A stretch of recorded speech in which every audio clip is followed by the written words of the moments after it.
Hello friends. स्वागत है आप सभी का मेरे चैनल अभी एस्ट्रोलॉजी में।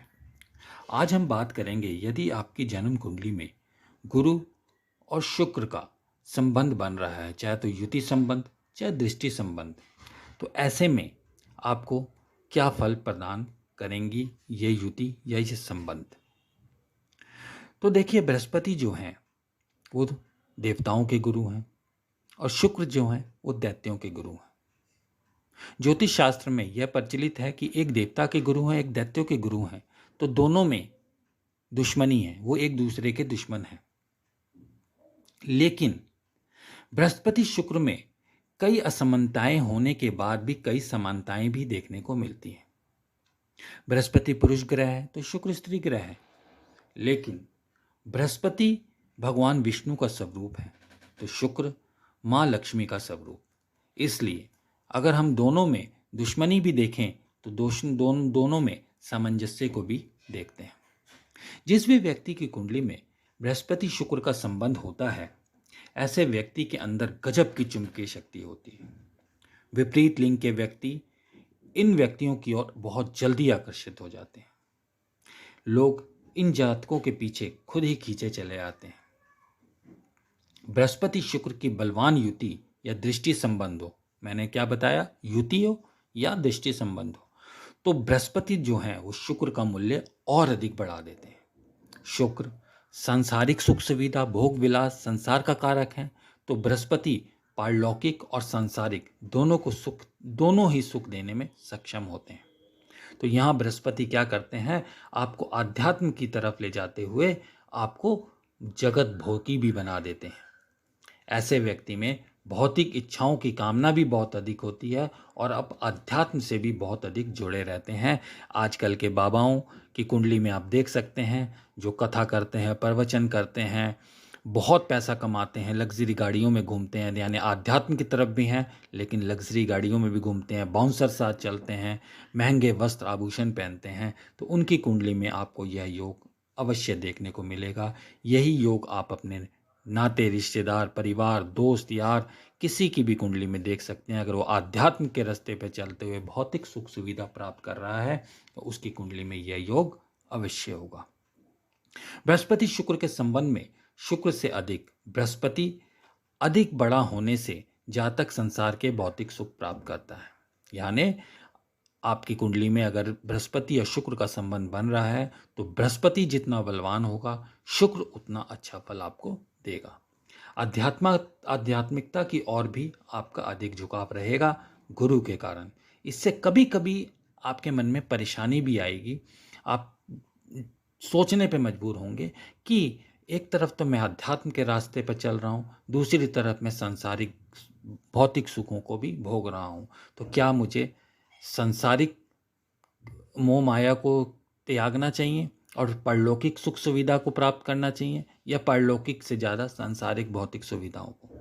लेकिन अंत में आप घूम फिर के दोनों ही सुख सुविधाओं को प्राप्त करेंगे। यदि बृहस्पति शुक्र दोनों बली हों, आपकी जन्म कुंडली में अगर ये दोनों ही बली होते हैं और 12वां और 9वां भाव भी शुभ होता है, तब लोक परलोक दोनों सुख इन व्यक्तियों को मिलते हैं। बृहस्पति और 9वें भाव के शुभ प्रभाव में होने से या 9वें भाव का संबंध बृहस्पति से होने से व्यक्ति देवताओं की उपासना अधिक करता है। ऐसे व्यक्ति किसी एक देवता की विशेष आराधना करते हैं। आगे बात करें कि बृहस्पति और शुक्र जो हैं दोनों विवाह के कारक भी हैं। यदि इनकी स्थिति बहुत अच्छी है तब तो आपका वैवाहिक जीवन दाम्पत्य जीवन काफ़ी सुखपूर्वक होगा। लेकिन अगर इनकी स्थिति आपकी जन्म कुंडली में खराब है तो आपके वैवाहिक जीवन में समस्याएं बन सकती हैं या वैवाहिक जीवन का सुख आपको बहुत कम मिलता है। हो सकता है आपका विवाह ही ना हो। बृहस्पति स्त्रियों के लिए पति है तो शुक्र पुरुषों के लिए पत्नी। यानी स्त्रियों की कुंडली में पति की स्थिति देखनी है तो स्त्रियों की कुंडली में बृहस्पति को देखना पड़ेगा कि उसका बलाबल क्या है, वो किस अवस्था में है। और पुरुषों की कुंडली में अगर पत्नी को देखना है तो शुक्र की स्थिति को देखना अति आवश्यक है। जिस भी व्यक्ति का शुक्र बहुत कमज़ोर होता है या कमज़ोर होकर शुक्र शनि राहु आदि जैसे ग्रहों के साथ हो, क्योंकि शनि हालांकि शुक्र का मित्र है, लेकिन दोनों आपस में शत्रु भी हैं। ओह, माफ कीजिएगा, शनि पाप ग्रह है और शुक्र शुभ ग्रह है। हालांकि दोनों मित्र हैं, लेकिन फिर भी अगर शुक्रदेव कमजोर है और शनि राहु के साथ हैं या इनके साथ दृष्टि संबंध में हैं, तो आपको पत्नी का सुख कम मिलता है, दाम्पत्य जीवन में तनाव बढ़ा रहता है। स्त्रियों की कुंडली में ये ना गुरु पर लागू होता है, यानी गुरु कमजोर होकर शनि राहु के साथ विराजमान हो या दृष्टि संबंध का बनाए तो दाम्पत्य जीवन में तनाव देखने को मिलता है।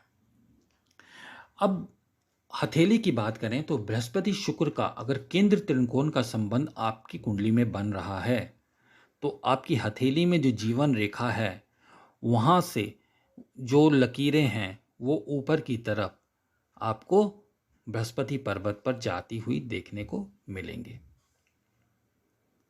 कुछ रेखाएं ऊपर बृहस्पति पर्वत की ओर जाती हैं तो व्यक्ति का जीवन में आगे बढ़ने और उन्नति का अवसर प्राप्त होता है।